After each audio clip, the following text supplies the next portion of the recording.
অধনে যতন করি, অধনে যেটা ধন নয়, অধন যার প্রয়োজন নাই তারই যত্ন করছে, সেটা আবার কোন ধন? এই যে জগতে যার নাম টাকা পয়সা বৈভব, বিষয় বৈভব, একে বলছে অধন। কেন? ধন নয়, হ্যাঁ ধন, কিন্তু যেটার এত প্রয়োজন নেই।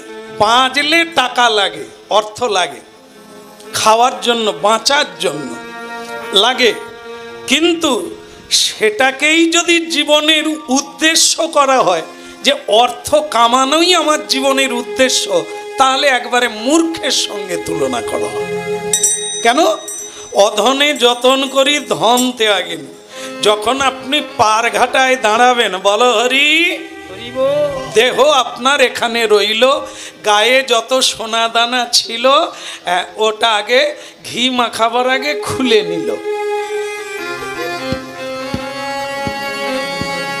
আপনাদের এদিকে ঘি মাখায় তো? আমাদের ওদিকে যাদের যাদের নাই তারা সর্ষের তেল মাখায়। তা যাই হোক, মা খায়, সব জায়গায় একটা কিছু মা খায়। তবে মা খাবার আগে এই যে দামি দামি আমার সোনা, আমার হার, আমার আংটি, এতদিন এই নিয়ে কত ঝগড়া করেছি, আমার সেই আমারগুলি আমি জানিনি, সব খুলিয়া লইতেছে। কেন?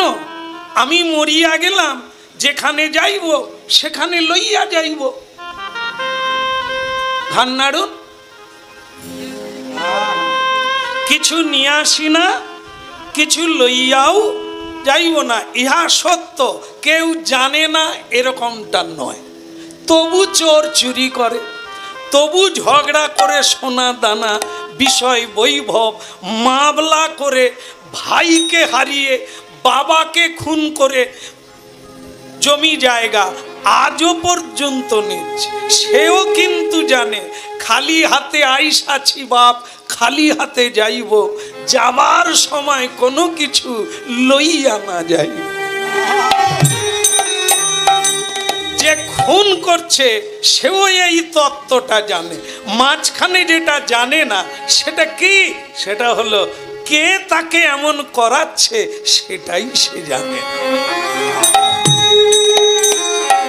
এই যে আমার দিকে তাকা, আহা হা হা, ও রূপবান, ও রূপবান রে, কি দেখাচ্ছি বলুন তো, একটু কে ধরতে পেরেছেন বলুন তো? কিসের লেখা, কিসের পড়া গো, পুতুল নাচ না? এই এরা আবার হাসে, পুতুল নাচ দেখাচ্ছে। তো পুতুল নাচছে আর লোক ফ্যাঁস ফ্যাঁস করে আমারই জীবনের মতো কাঁদছে। আসলে পুতুল তো নাচতেও পারে না, গাইতেও পারে না, আমরা তাকে দেখেই হাসি আর কাঁদি। তাকে তো একজন ওই সে নিজেই গান গাইছে আর নিজে কিসের লেখা, কিসের পড়া গো, ও রূপা তুমি ছাড়া কেউ না, কিসের লেখা। আমি পুতুল নাচ দেখাতে আসিনি, তবে আমাদের চৈতন্য ভাগবতে আছে, কাষ্ঠের পুতুলি জয়ীছে কুহকে নাচায়, তৈছে গৌরচন্দ্র আমারে বলায়। মানুষ কি জানে আমাদেরকে কে নাচাচ্ছে? কুহক। আস্তে আস্তে আস্তে কথা কইতে হবে, আস্তে আস্তে কইতে হবে, আর ইঙ্গিতে কইলে আরো ভালো। তাহলে কি হচ্ছে না, পুতুল নাচ নাচাচ্ছে কে? স্বয়ং ভগবান। কুহক, কুহক মানে যাকে দেখা যায় না, নাচাচ্ছে, গান গাইছে, বলাচ্ছে পুতুলের মুখে, কিন্তু তাকে দেখা।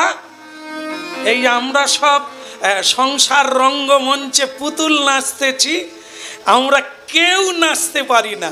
এ তো রক্ত মাংসের গড়া একটা পুতুল, যিনি এর ভিতরে থেকে নাচাচ্ছে তিনি তো আসল লোক।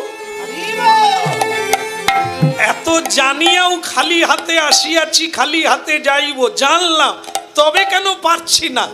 আসল ধন সঞ্চয় করতে পারছি না কেন? যে ধন সঙ্গে যাবে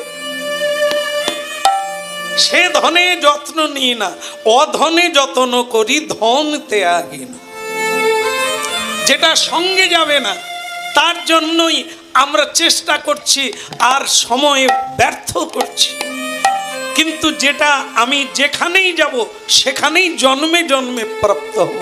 কি এই যে আজকে প্রণাম করে বসলেন, হাতে তালি দিয়ে হরিনাম কীর্তন করলেন, মহাপ্রসাদ পাবেন, গুরু গোবিন্দের কৃপা পাবেন, এটাই আপনার পাথেয় স্বরূপ, এটাই আপনার নিজস্ব ধন।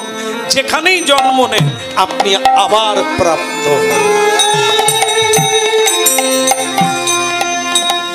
অধনে যতন করি ধনিতে আগিনু, ধনে যতন করি ধনেতে আগিনু।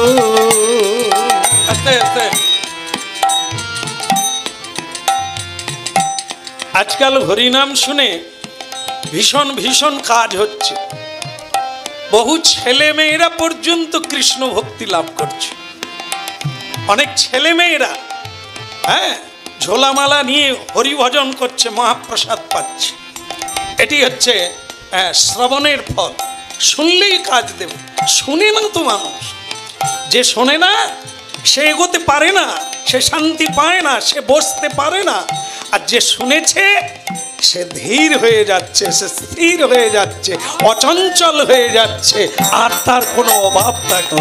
ধনে যতন করি ধনেতে আগিনু, আপন করম ফলে আপনি ডুবিনু, আপন করম ফলে আপনি ডুবিনু।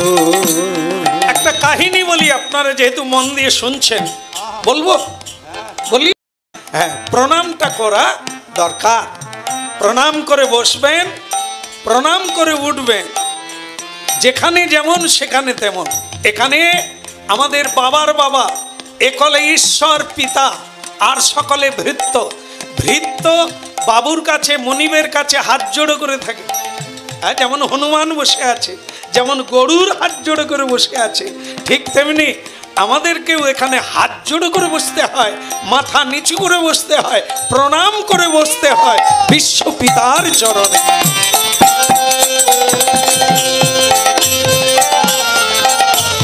হ্যাঁ, তাহলে বলি একটা কাহিনী।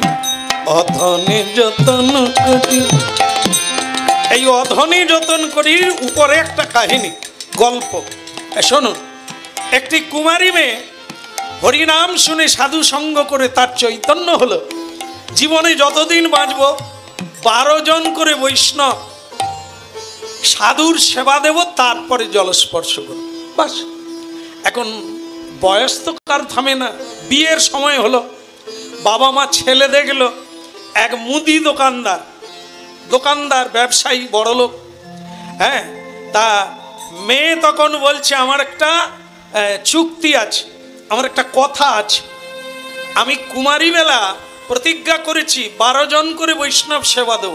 সেটা কিন্তু বিয়ের পরেও করব, মানে যতদিন বেঁচে থাকবো।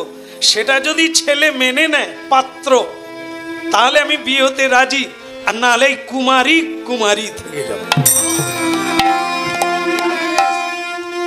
ছেলে দেখলো টাকা পাবো, এর ভাই নাই, মরে গেলে রাজ্য পাবো। মেয়েটাও দেখতে ভালো, কেন ছাড়বো? মুদির বেটা তো, তেল নুন লঙ্কা সব হিসাব নেয় তো, জীবনটাও তার হিসাবে চলে। ঠিক করলো, এত কিছু পাবো, একটা মিথ্যা বলবো। কি মিথ্যা? এখন বলবো হ্যাঁ তুমি 12 জন বৈষ্ণবের সেবা দেবে, আমি মেনে নিলাম, 2 দিন পরে কেটে দেব, ওসব চলবে না। আরে কি মশাই, তখন তার পালিয়ে আসতে পারবে না, বিয়ে হয়ে গেছে তো। এ কায়দা কি দেখেন মুদির বেটা, অর্থাৎ সেই বিয়ে হয়ে গেল, মেনে নিল, এই 3 কতক ভালো চললো। তারপরে মুদি দোকানদার বলল, এই যে শোনো রাজনন্দিনী, আমি রাজার বেটা নয়, আমার বাবা অনেক কষ্ট করে ধন অর্থ জমা রেখে গেছে, আমিও ব্যবসা করে তিল তিল করে বাড়াচ্ছি, তাই আস্তে আস্তে এই যে ডেকে দেন, এটা আমি আমার ভালো লাগে না, না না না আপনাকে বলছে, কি বলছে দেখো মেয়ে, তোমার এসব মানে বেগার খরচা আমি চাই না। এই বৈষ্ণব বাবাজি এরা দিন 2 বেলা হরি হরি করছে, করতাল বাজাচ্ছে, যেখানেই নিমন্ত্রণ চলে যাচ্ছে, ধান চাষ করে না, চাষবাস করে না, এদেরকে খাইয়ে লাভ কি? আমি পরিশ্রম করি, 1 বাটি দুধ খেতে পাই না, বাবাজি এলে ছানা তৈরি করে দেয়, বেগার খরচা, এদের পিছনে খরচা করে লাভ কি? হ্যাঁ, এরকম অনেক মানুষ আছে, বেগার বলেই আজও পর্যন্ত বাড়িতে কোনো সাধু সেবা হয়নি। বুঝবি রে বাপ, বুঝবি, চিরদিন কাহারও সমান, আজকের অহংকার কালকে মাটিতে মিশে যাবে। দেখ না জগৎটা, এ ভগবান কাউকে ছাড়ে না, এই জন্য কাউকে বেশি তেজ দেয় না, তো সকলের মাথা মুড়িয়ে দেবে, এই জন্য কমিয়ে রেখেছে, দুর্বল করে রেখেছে, একটু রোদে বেরোলেই হাঁপাই করবে, আর না হলে যদি তেজ থাকো তো সূর্যকে ঢিল মারবে, সূর্যকে ধরে নিচে নামিয়ে দেবে, এই জন্য ভগবান কাউকে পাওয়ার বেশি দেয়। হ্যাঁ বলো রাধার মন কি, মেয়েটার হলো কি, না না বিয়ে হয়ে গেল, এইবার মেয়েটাকে বলছে শোনো এসব হিসেব করে চলতে হবে, এই বাবাজিদের জন্য এই প্রতিদিন করে 12 জন করে সেবা, এ আমার দ্বারা হবে না, হয় সব বন্ধ করো, না বাপের বাড়ি ছুটো। মেয়েটা দেখলো বিয়ের সময় হ্যাঁ বলল, তাই আমি সংসারে এলাম, ভগবানের সেবা না দিলে, ভক্তের সেবা না দিলে কেউ শান্তি পায়? আমি তো সংসারের মঙ্গলের জন্য করছি, দিল না, নিজের গয়না গাটি বিক্রি করে কিছুদিন চলল। একদিন বৈষ্ণবদের বলে দিল, বাবা আগামীকাল থেকে আর আসবেন না। কেন মা? আগে বাড়ির কেউ পছন্দ করে না, তা আমার বলতে যা ছিল সব শেষ হয়ে গেল, আগামীকাল আমি গঙ্গায় ডুব দিয়ে মরব। কারণ মানুষ তো, যারা সতী সাধ্বী, যারা মহাপুরুষ, তারা কোনোদিন মিথ্যে কথা বলে না, মিথ্যে কথা বললে ভগবান ক্ষমা করে না। তা আমি মিথ্যে কথা তো বলতে পারবো না যে দেব বলেছি দেব না, তা হবে না, আমি আগামীকাল মরব, আপনারা আর আসবেন না। আমি প্রতিজ্ঞা করেছিলাম যতদিন বাঁচব বৈষ্ণব সেবা দেব, কিন্তু যেহেতু আগামীকাল থেকে আর পারছি না, আমার বাঁচারও কোনো দরকার নেই বলে আমি মনে করি। বৈষ্ণবগণ বললেন, দাঁড়া মা দাঁড়া, মারে কে রাজি নয় বলতো? তোর মালিক তো তোর স্বামী তো। আগে হ্যাঁ, উনি এসব পছন্দ করেন না? একেবারেই না। আচ্ছা ঠিক আছে, তোর স্বামীর সঙ্গে একবার দেখা কর। বল না, উনি সাধুদের পছন্দ করেন না, আপনাদের গালাগালি করবে, অপমান করবে, আমি সহ্য করতে পারবো না, আপনারা দরকার নেই ওখানে যাবেন না। ভক্তমণ্ডলী মায়েরা কাহিনীটা শুনে নেন। সাধুরা বললেন, সাধুদের কোনোদিন মানও নেই আর অপমানও নেই, যাকে মানে তার কাছেই সব। নিয়ে চল তোর স্বামীর কাছে, একবার তাকে দেখি, দুটো কথা কই। হ্যাঁ, কেন সে দেবে না? এটাতে তার কি জানা হয়েছে একটু তো জানবো। তবে চলুন বাবা, জোর করে নিয়ে গেল। সাধুরা তার মুদি দোকানে গেল। সে সাধুদেরকে দেখেই ক্যাশে চাবি মেরে দিল। দেখে বলছেন, দেখুন কিছু মনে করবেন না, বলে তোমার সঙ্গে দুটো কথা বলবো বাপ। সব কথা বলবেন, কোনো চাঁদার কথা ভিক্ষার কথা বলবেন না। মানে বাবাজিদেরকে তো জানা আছে, এরা বিল বই পকেটে রাখবে, দু চার কথা বলার পরে বিল বই, এই মন্দির হবে, এই মহোৎসব হবে, ও সব আমাদের জানা আছে। দুটো জিনিস, চাঁদা চাইবেন না, ভিক্ষা চাইয়া লজ্জা দিবেন না, বাকি কিছু কথা থাকলে অল্পে বলিবেন, বেশি বলিবেন না। তো বাবাজিরা দেখলো এর স্বামী খুব হিসেব করেই কথা কয়, তাহলে তো ভালোই হবে, বুঝতে পারে।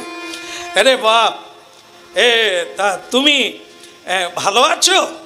একদম বাপ ঠাকুর দাদার ধন আগলাচ্ছি, আমিও কামাচ্ছি, কোনো চিন্তা নাই, দুর্দান্ত আছি। তবে এখনো ভোগে যাই না, এখন শুধু কামাচ্ছি। এর পরে যখন 50-60 বছর হয়ে যাবে, শুধু বসে বসে খাবো, বসে বসে। হ্যাঁ, এখন লোককেও ঠকাচ্ছি, 4 আনা দাম 8 আনায় বিক্রি করছি, পট্টি পাট্টা দিয়ে, কেউ বুঝতেও পারে না। এখন শুধু কামাচ্ছি, পরে ভোগ কর। হ্যাঁ, তা তোমার বুদ্ধি আছে বাপ, কিন্তু আমি যে একটা কাজের জন্য এসছি, সঙ্গে সঙ্গে বলে দিল চাঁদা চাইবেন না, ভিক্ষা চাইবেন না। সাধু বলে, আগে তো তুই শুন বাবা। আসলে আমার একজন ভাই ছিল, তা কি হয়েছে? মারা গেছে। মারা গেছে তার মানে শ্রাদ্ধ হবে, আর শ্রাদ্ধে ভিক্ষা চাইবেন, খবরদার হবে না। সে বলে, ওরে বাপ, আমার ভাই অনেক দিন আগে মারা গেছে, শ্রাদ্ধ শান্তি হয়ে গেছে। বলে, বাঁচা গেছে, তা এখন কি দরকার? বলে, আমার ভাই ওই দর্জির কাজ করত। দর্জি জানেন তো? জানেননি? যারা কাপড় কাচে, যারা জামা কাপড় তৈরি করে, সেলাই করে, তাদেরকে দর্জি বলে, ঠিক আছে? তো সে দর্জি ছিল এখানে। মরে যাওয়ার পরে সেইখানে মানে স্বর্গে জমলোকে সেখানেও টেলারের কাজ পেয়েছে, দর্জির কাজ পেয়েছে। তাই নাকি? আপনার ভাই এখানেও টেলারের কাজ করতো, ওখানেও টেলার? বলে হ্যাঁ। তবে ওখানে একটা সমস্যা হচ্ছে, খবর পাঠিয়েছে। কি সমস্যা? বলে, ওখানে সব আছে, ছুঁচ পাওয়া যায় না, টেলারিং এর ছুঁচ। তা আমার ভাই খুব অনুরোধ করেছে, 1 মাসের মধ্যে যে মরে যাবে তার হাতে যেন 2 ডজন ছুঁচ পাঠিয়ে দিই। সে মুদি দোকান বলে, আমি তো মাথাও খুঁজে পাইনি আর মুন্ডুও খুঁজে পাই। আপনার ভাই মরে গিয়ে ছুঁচের অর্ডার দিয়েছে, ভালো কথা, তা যা ছুঁচ পাঠিয়ে দেন আমার কাছে এইছেন কেন? 1 মাসের মধ্যে যে মরবে তার কাছে যান, সে যাবার সময় নিয়ে যাবে, তা আমার কাছে কেন? সেই সাধু তখন বলে, বাপ কিছু মনে করো না, তোমার কিন্তু মৃত্যু 1 মাসের মধ্যে। সে তো একবারে চমকে শুধু নয়, যেন মাথায় বজ্র পড়ে গেল, বেশ কিছুক্ষণ চুপ করে গেল। হ্যাঁ, আপনি কি গণনা টননাও? ওসব আমাদের আলাদা করে শিখতে হয় না। গুরু কৃপায় হরিনাম করলে মানুষের অন্তঃস্থলের অন্তরের কথা জানা যায়, ও বোঝা যায়। তা বাবা কিছু মনে করো না, মাসখানের মধ্যে কিন্তু তুমি যাবে জমলোকে। তা বলছিলাম কি, সেই তো কিনে দেব, তোমাকে কিনতে হবে। আমি 2 ডজন ছুঁচ কিনে দেব, তুমি শুধু গিয়ে আমার ভাইকে দিয়ে দেবে। সে তখন বলছে ওটা কোনো অসুবিধে হবে না, সেই যখন যাব এত জিনিস সঙ্গে নিয়ে যাব, আপনার 2 ডজন ছুঁচ কি যাবে না? কিন্তু কথা হচ্ছে আমি কি সত্যি সত্যি মরে যাব? এখনো সুখ কি জিনিস আমি খুঁজে পাইনি। ভাবি পরে হবে, পরে হবে, আরো কামাই তারপরে হবে, কিন্তু মরে যাব। বলে বাপ, সময়ের মূল্য কেউ আমরা জানি না। এই যে কথা বলছি না, সময় কিন্তু চলে যাচ্ছে, তোমার মৃত্যু কিন্তু এগিয়ে আসছে। আচ্ছা ঠিক আছে, যেতেই যখন হবে তখন আর করার কি আছে? আপনি বরং 2 ডজন ছুঁচ কিনে দিয়ে যাবে, আমি যাওয়ার সময় নিয়ে চলে যাব। কি গো গিন্নি, এই তো সবই শুনলে, টাকা পয়সা ওগুলো আমি নিয়ে চলে যাব, দলিল টলিলগুলোও আমি মরার আগে গুছিয়ে নিয়ে চলে যাব, শুধু জায়গাটা রেখে যেতে হবে। তুমি বেঁচে আছো গিন্নি, দেখাশুনো করো, আমার বাবা মার দেখাশুনো করো, আমি চলে যাচ্ছি। গিন্নি বলে পরে কথা বলবো। মানে সেই মেয়েটা যে 12 জন বৈষ্ণবের সেবা দেয়, এখন তুমি দোকান বন্ধ করে দাও, বাড়িতে চল, খাওয়া দাওয়া করো, বিশ্রাম করো, পরে কথা কই। তো এইবার খাওয়া দাওয়া যদমধ্যম কোনো রকম হলো, বিছানে গিয়ে শুয়ে শুয়ে কাঁদছে, লোকটা কাঁদছে, মরে যাবে যে। একটা একটা দিন যাচ্ছে, তার শুকিয়ে যাচ্ছে, একবারে পাণ্ডু হয়ে যাচ্ছে। গিন্নি বলে তুমি কাঁদছো কেন? বলে জানো চলে যাব। বলে দেখো স্বামী, তোমার বোকামি দেখে আমিও কাঁদছি, যে আমি বিয়েটা কাকে করেছি? একজন মূর্খ, একজন বোকা লোককে বিয়ে করেছি। বলে কেন, আমি বোকা কি করে হলাম? বলে এই যে তুমি বললে মরার সময় দলিল নিয়ে যাবে, হ্যাঁ, টাকা পয়সা, ক্যাশের চাবি তুমি সব নিয়ে যাবে, তার সঙ্গে 2 ডজন ছুঁচও নিয়ে যাবে। হ্যাঁ গো, তোমার বাবা মরার সময় কি কি নিয়ে গেছে? সে মুদি দোকানদার বলে বাবা তো খালি হাতে গেছে। বলে কেন, বাবার জমি জায়গাটা? বলে সবই ছিল। বলে তাহলে তোমার বাবা নিয়ে যায় না কেন? না তাই তো। আরে নিয়ে যায় না কেন নয়, নিয়ে যাওয়া যাবে না। আজ পর্যন্ত যারা মরে গেছে তারা কি নিয়ে যেতে পেরেছে? আর তুমি কি করে বললে দলিল নিয়ে যাবে, ক্যাশের চাবি নিয়ে যাবে, ছুঁচ নিয়ে যাবে? আমি তো লজ্জায় মরে যাচ্ছি যে তুমি একজন মূর্খ। মানুষের এই সাধারণ জ্ঞানটুকু নাই, মরার সময় কেউ কিছু নিয়ে যেতে পারে না, নিজের দেহটাও পর্যন্ত ছেড়ে যেতে হয়। আর তুমি মরার সময় এতগুলো জিনিস নিয়ে যাবে। স্বামী তখন বলে আচ্ছা না, বোধহয় অত ভারী সব পারবো না, অন্তত ছুঁচটা নিয়ে যাই। সাধু অত করে বলল, ছুঁচটা হালকা হবে, নিয়ে যাই। ওগো, একটা ছুঁচ পর্যন্ত কেউ নিয়ে যেতে পারে না, তুমি সাধুকে কথা দিলে ছুঁচ নিয়ে যাবে? আরে তুমি খালি এসব বলো কেন? আচ্ছা 2 ডজন বাদ দাও, 1 ডজন, 1 ডজন যদি ছুঁচ নিয়ে যেতে পারো, তাহলে জায়গা জমির দলিল নিয়ে যেতে কেন পারবে?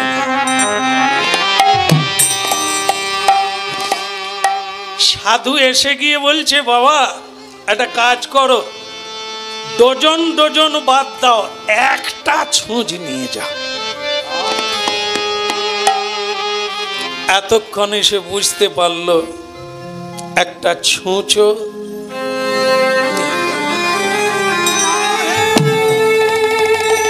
নিতাই গৌর প্রমাণ। এই দেখুন সাধু সঙ্গের ফল। টপ টপ করে চোখ দিয়ে জল এলো, স্ত্রীর পায়ের দিকে তাকিয়েছে, স্ত্রীকে বলছে তোমাকে কত গালাগালি করলাম এই অর্থের জন্য, সাধুদের কত অপমান করলাম, কি হলো? যার কানা করিও আমার কোনো কাজে লাগবে না।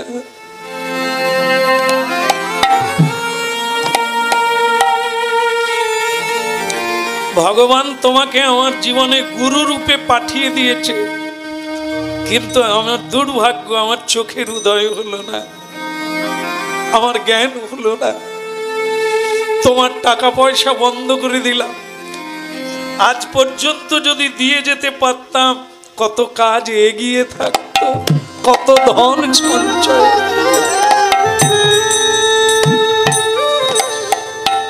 গিন্নি আর যে কটা দিন বাঁচবো আমাকে তো 1 মাসের মধ্যে চলে যেতে হবে।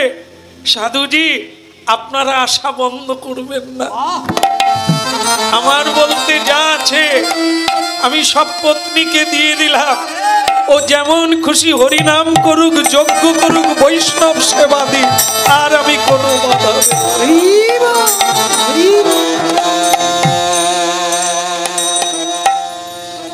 সাধু বললেন বাবা এইটুকুই যথেষ্ট, তোমাকে সব দিতেও হবে না, কিচ্ছু না, তুমি শুধু পত্নীর সঙ্গে যোগ হয়ে এই সৎ কাজে লেগে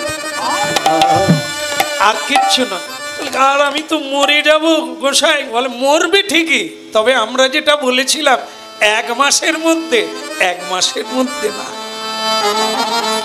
তোমার আয়ুকাল এখনো অনেক আছে। আমরা শুধু তোমাকে তত্ত্বটা বোঝাবার জন্য এই কথাটা বলেছিলাম, আজ তুমি বুঝতে পেরেছো। এবার ঈশ্বরের যখন ইচ্ছা হবে তিনি তোমায় নিয়ে যাবে, তার আগে তুমি সৎ কাজ করতে পারো। অধনে যতন করি, মিলে গেল। অধন কি?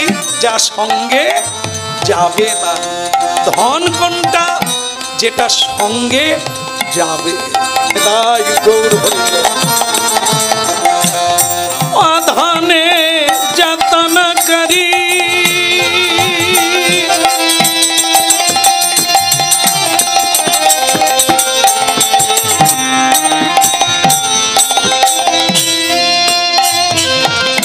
সেই ধনিতে গিনু অধনে যতন করি,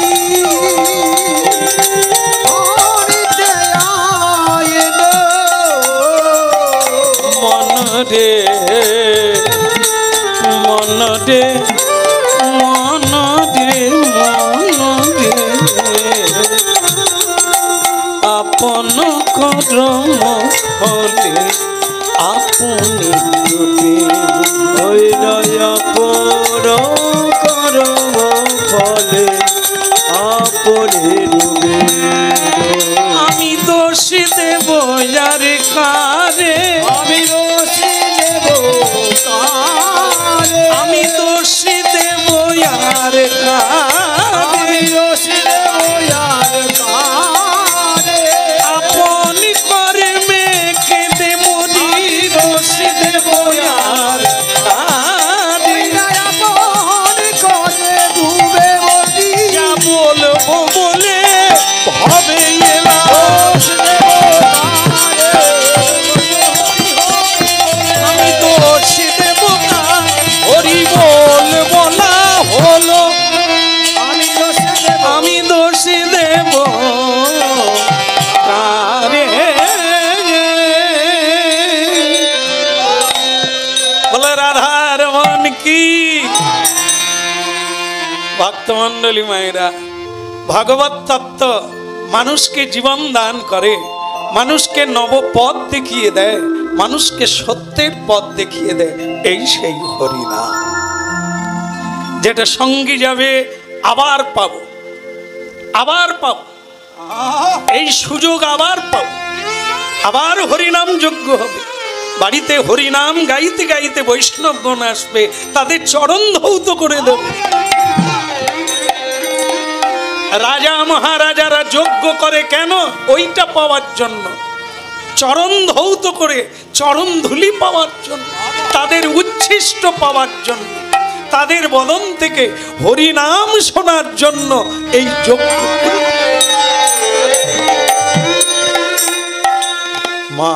মহাযজ্ঞ পূর্ণ হয় বৈষ্ণব সেবন। বৈষ্ণব সেবনে যত বড় যজ্ঞ করো তার পূর্ণতা প্রাপ্ত হবে বৈষ্ণব সেবন।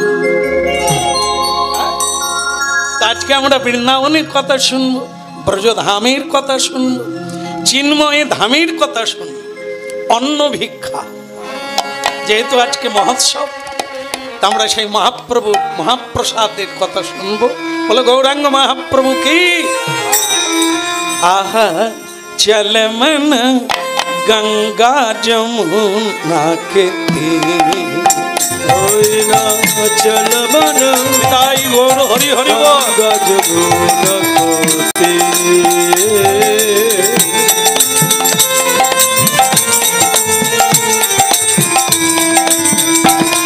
আরে চল মন চল মন চল মন চল মন গঙ্গা যমুনা কে চল মন গঙ্গা যমুনা কোতে। গঙ্গা যমুনা নির্মল পানি, গঙ্গা যমুনা নির্মল পানি। গঙ্গা বলে রাধারানী কি বললেন? গঙ্গা যমুনা নির্মল পানি। গঙ্গায় পচা মোড়া ভেসে থাকে না? থাকে তো, লোকে মলমূত্র ত্যাগ করে না, নোংরা ফেলে না, তারপরেও কি নির্মল থাকে? হ্যাঁ, যমুনা আজও গিয়ে দেখবেন কত ময়লা পড়ে আছে, কিন্তু তা বলে যমুনা অপবিত্র হয় না, গঙ্গা অপবিত্র হয় না। গঙ্গা যমুনা নির্মল পানি, গঙ্গা যমুনা নির্মল পানি। ইয়ে গঙ্গা যমুনা নির্মল পানি। গঙ্গা যমুনা নির্মল পানি। আরেকটা জিনিস এখানেই আছে, একদম নির্মল, কোনোদিন অপবিত্র হয় না। কে বলতে পারেন? এখানেই আছে যে অপবিত্র হয় না, সবকে পবিত্র করে দেয়। এখানেই হ্যাঁ, নিদাই গৌর প্রেমানন্দে।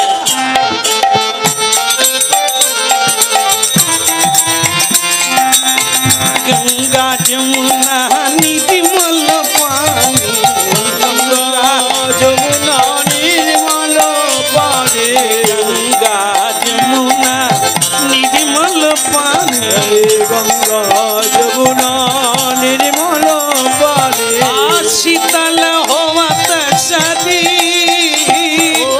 শীতল হওয়া চাঁদনি। শীতল হওয়াত সদি, শীতল হওয়া চাঁদনি। চল মন গঙ্গা যমুনা চল মন গঙ্গা যমুনা কোতে। চল মন গঙ্গা যমুনা চল মন গঙ্গা যমুনা কোতে। বল রাধা রানী কি।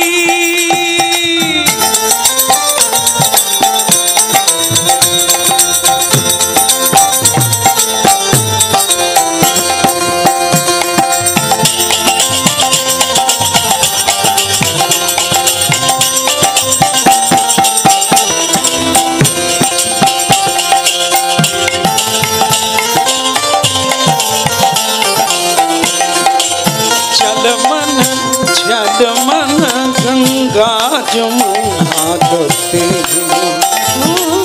चल मन गंगा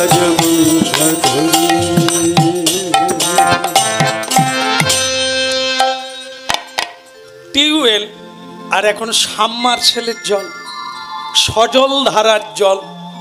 আপনারা বলুন তো 5 বছর রাখলে পোকা হবে কিনা, গন্ধ হবে কিনা? টিউবওয়েলের জল।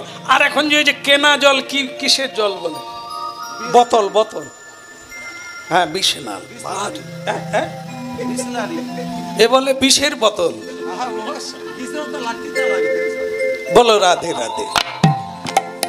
যাই হোক, যে যাই বলে, কতদিন থাকবে? কিছুদিন পরে দুর্গন্ধ হয়ে যাবে, পোকা হবে। কিন্তু আজও পর্যন্ত এটাই সত্য, গঙ্গার জল এনে 5 বছর রেখে দেন, দুর্গন্ধ হবে না, সে জলে পোকাও আজও পর্যন্ত। আরেকটা আরো গুরুত্বপূর্ণ কি, আপনার বাড়ির যদি পচা পুকুর থাকে, তাহলে সেখান থেকে 1 ঘটি জল তুলে আনুন। আর শুদ্ধ বৈষ্ণব সাধু যদি বাড়িতে আসে, তার চরণ ধৌত করে নেন ওই জল দিয়ে, বাস ওইটাকে একটা নূতন ভাঁড়ে রেখে দেন, 5 বছর রেখে দেবেন, ওতেও পোকা হবে না, দুর্গন্ধ হবে। আজও করছে, আজও মানুষ তার প্রমাণিত, মানুষ তাই করে রেখে দেয়। সাধুগুরু বৈষ্ণবের চরণ ধৌত জল রেখে দেয়, মহা মহা সংকটে উদ্ধার প্রাপ্ত হয় যাদের বিশ্বাস আছে। কেমন? আজও প্রমাণিত, বৈষ্ণবের চরণ ধৌত জল আর গঙ্গার জল, যমুনার জল, এ কোনোদিন পচেও না, আর পোকাও হয় না, চির নির্মল হয়ে আছে, মানুষকে নির্মল করে দেয়। চল মন গঙ্গা যমুনাকে, চল মন গঙ্গা যমুনাকে,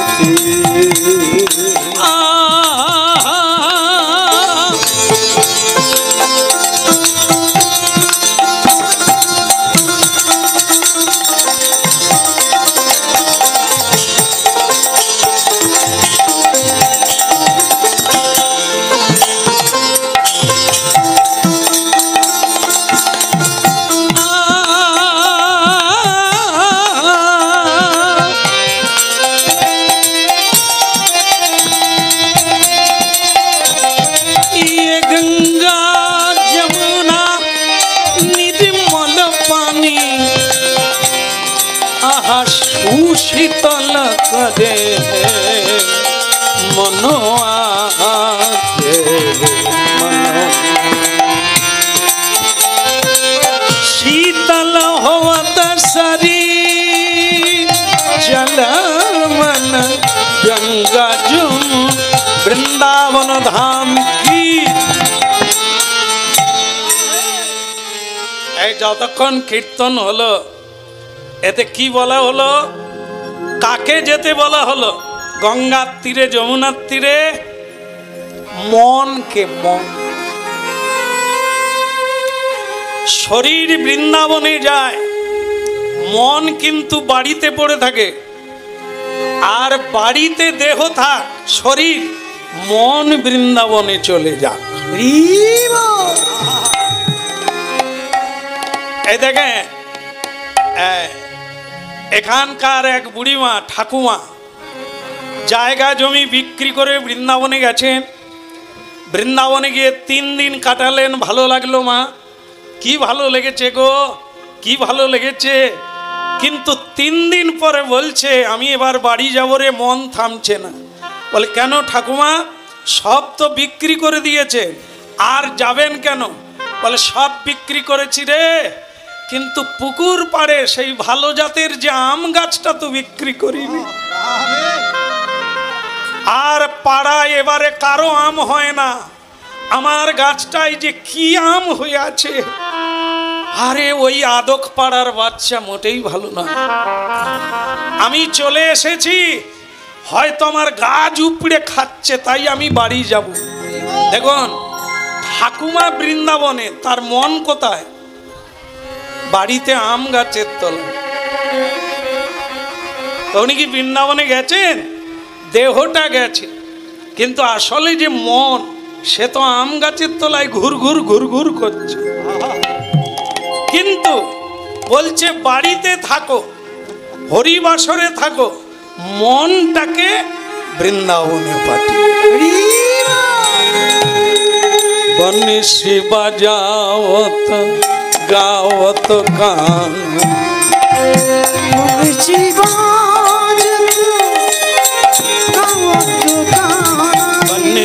বাজাওত গাওত গান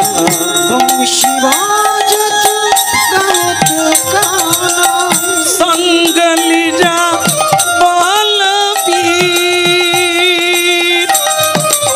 संगली जा बलबीर, जलमन गंगा जमुना के आरे जलमन गंगा जमुना को শ্রীদাম সুদাম দামে বসুদাম অনেক কত রঙ্গ উলুধ্বনি হরিধ্বনি করে দেব গণ জলমন গঙ্গা যমুনা কোতে আরে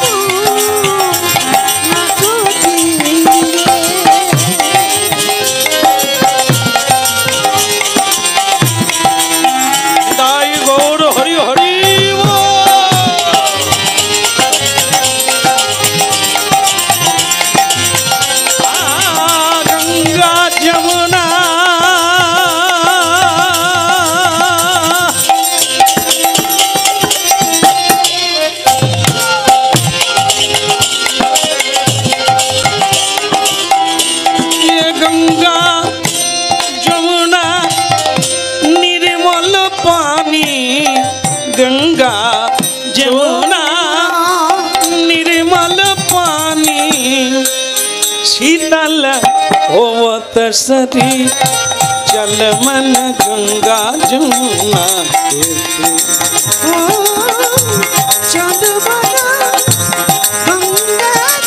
गंगा जमुना बोल कन्हैया लाल की भगवान श्री कृष्ण की খিদে লাগছে কি?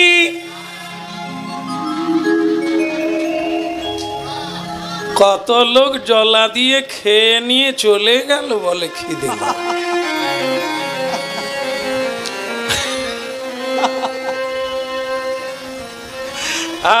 দেখুন কি মজা। হ্যাঁ, কেউ এই খাবার খাওয়ার জন্য হরিনাম শোনার জন্য সকাল থেকে এসে বসে আছে, আর কেউ বেলা 12টায় এসে পিছন দিয়ে খেয়ে যে যেমন বুঝেছে তার যত্ন নিচ্ছে। তারা জানে যে এই পটলের রসা বাড়িতে জীবনে পাইনি, একে উদ্ধার করে নিতে হবে, এটা সব দিন পাওয়া যাবে। যদি বলি তারা প্রসাদ পেতে আসছে, কি করে হলো? প্রসাদ যদি পায় তাহলে প্রসাদের মহিমা শুনবে না। যে প্রসাদ দেবে তিনি এখানে বসে আছে, প্রসাদ তুই কোথা পাবে?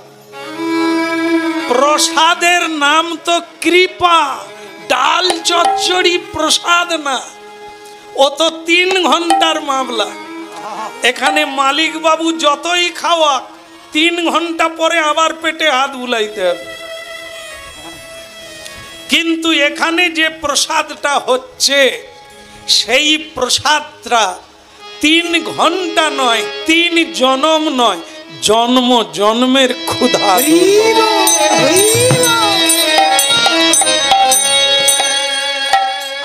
ভক্তমন্ডলী মায়েরা, এ আমরা প্রমাণিত।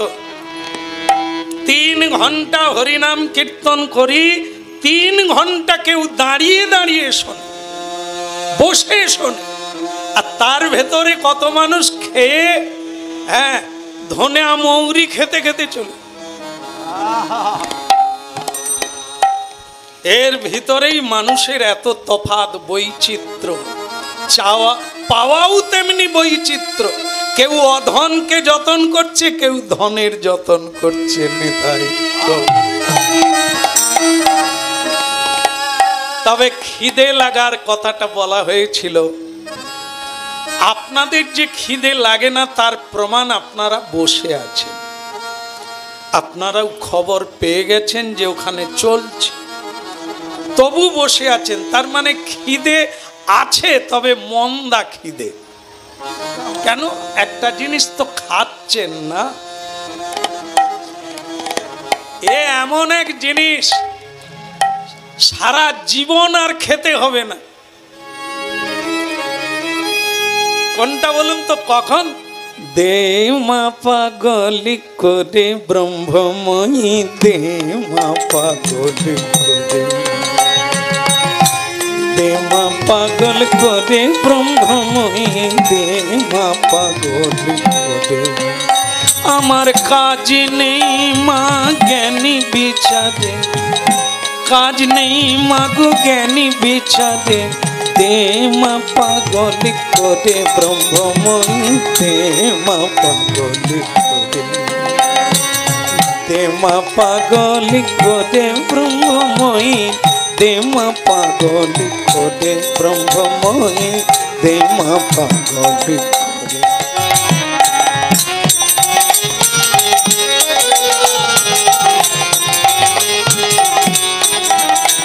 আমার কাজ নেই মা জ্ঞানী বিচারে, কাজ নেই মা জ্ঞানী বিচারে, দে মা পাগল করে ব্রহ্মময়ী, দে মা পাগল করে ব্রহ্মময়ী, দে মা।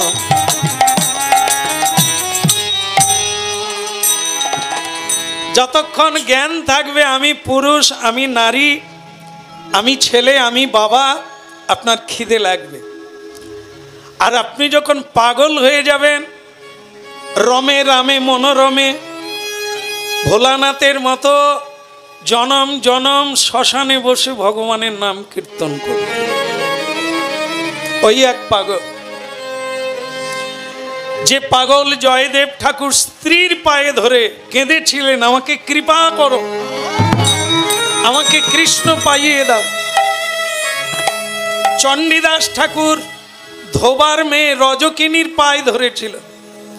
স্বয়ং ভগবান সরল গরল খণ্ডনং মম শিরসি মণ্ডনং দেহি পদপল্লব মুদার।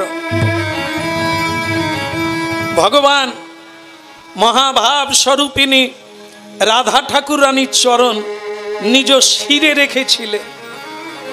এসব তত্ত্ব কি?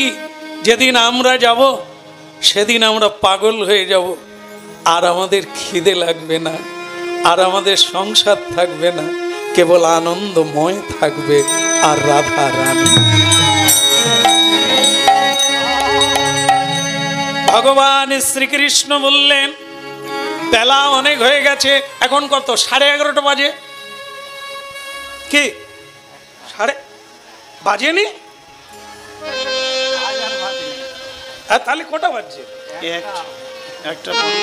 আরে সর্বনাশ, কি কীর্তন গাইছি গো, খাবো কখন? 1টা বেজে গেল। এই একেই বলে পাগল। যেন এখন মনে হয় 11টা বাজছে। খিদে লাগে না? সকাগণ বলছে খিদে লাগবে না, বলতে পারিনি তাই। মুখ শুকিয়ে গেছে, রোদে রোদে আর খেলতেই পারছে না। গরুগুলো যে কোথায় গেছে খোঁজার ইচ্ছা নেই, খিদে লাগছে এমন আর যেতে পারে না। খিদে লাগবে না? হ্যাঁ, তা আরেকজন সখা বলছে, খিদে লাগলে তোকে বলতাম, কারণ তোর তো কোনো অভাব নাই, বাঁশি বাজালেই খাবার এখানে চলে আসবে। যে গাছে ফুল নাই, পাতা নাই, মরে গেছে, তোর বাঁশি শুনে গাছ বেঁচে ওঠে, তাতে আবার ফল আসে, অভাব হবে না। কিন্তু কানারে, তোর দিকে তাকালে সত্যি কথা বলতে কি খাওয়ার ইচ্ছে জাগে না।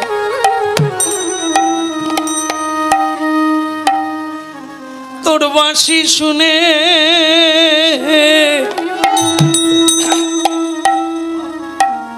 মাঝে মাঝে একটু এই দিব্য স্থানগুলো দর্শন করতে হয়। চরণ পাহাড়ি বৃন্দাবনে ভগবানের চরণের চিহ্ন পাথরের উপরে। কি করে হলো? যখন বাঁশি বাজাচ্ছিলেন, বাঁশি শুনে পাহাড় গলে গেল, পাথর গলে গেল, ভগবান কৃষ্ণের চরণ চিহ্ন পড়ে গেল। সে বাঁশি কেমন বাজছিল, কৃষ্ণ কোথায়? পাথর গলে যায়। এমন কোন মানুষ নেই যে হরিনাম শুনলে তার হৃদয় গলবে না।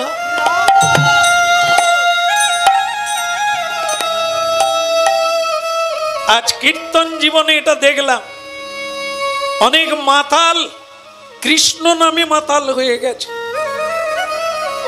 হ্যাঁ, অনেক তার্কিক পাষণ্ডী আজকে ঝোলামালা নিয়ে হাউমাউ করে কাঁদছে। কত জমিদার ধনাঢ্য ব্যক্তি সব ধন দৌলত গোবিন্দ সেবায় দিয়ে আজ সে কৃষ্ণ দাস হয়ে গেছে।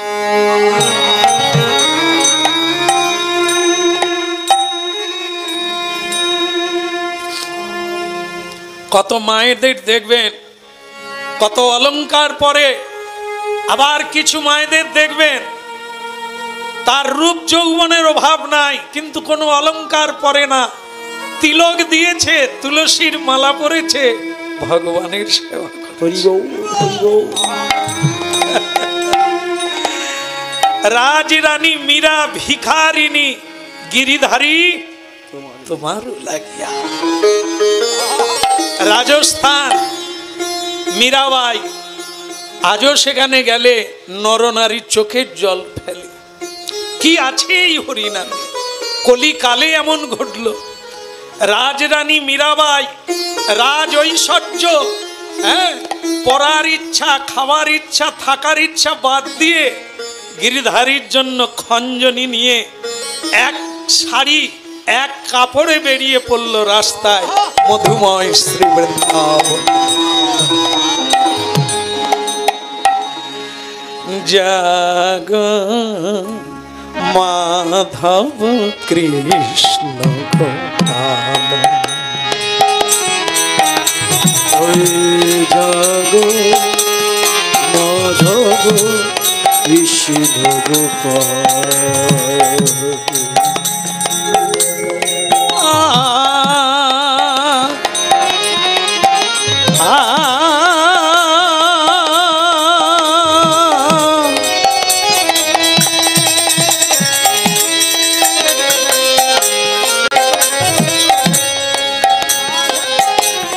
তুমি জাগো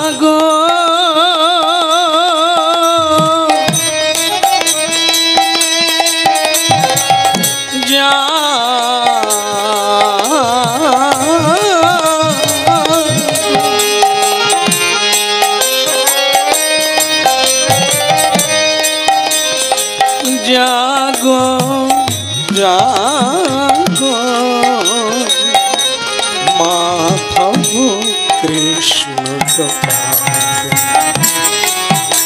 তুমি জাগো মাধব কৃষ্ণ গোপাল। নবয়রুণ সম জাগো হৃদয়ে মম, অরুণ সম জাগো হৃদয়ে মম, জাগো তুমি ব্রজে রাখা মাধব কৃষ্ণ গোপাল। মম অন্তর মন্দিরে, মম অন্তর মন্দিরে জাগো জাগো মাধব কৃষ্ণ জাগো মাধব কৃষ্ণ গোপাল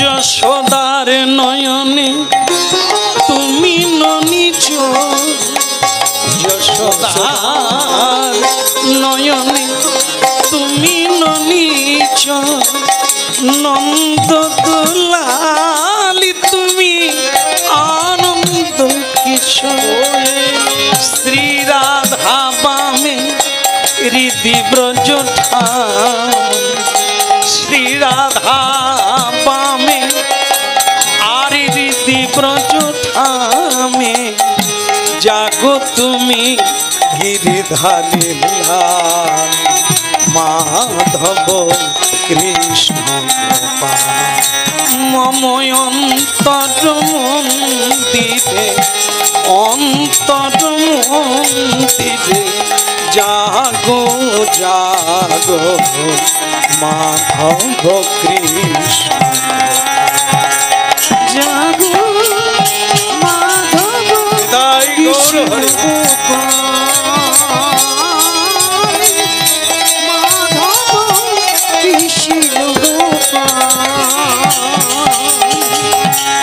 মাধব কৃষ্ণ গোপাল, মাধব কৃষ্ণ গোপাল, মাধব কৃষ্ণ গোপাল মাধব কৃষ্ণ গোপাল মম অন্তর মন্দিরে, অন্তর মন্দিরে, জাগো জাগো মাধব কৃষ্ণ গোপাল তুমি জাগো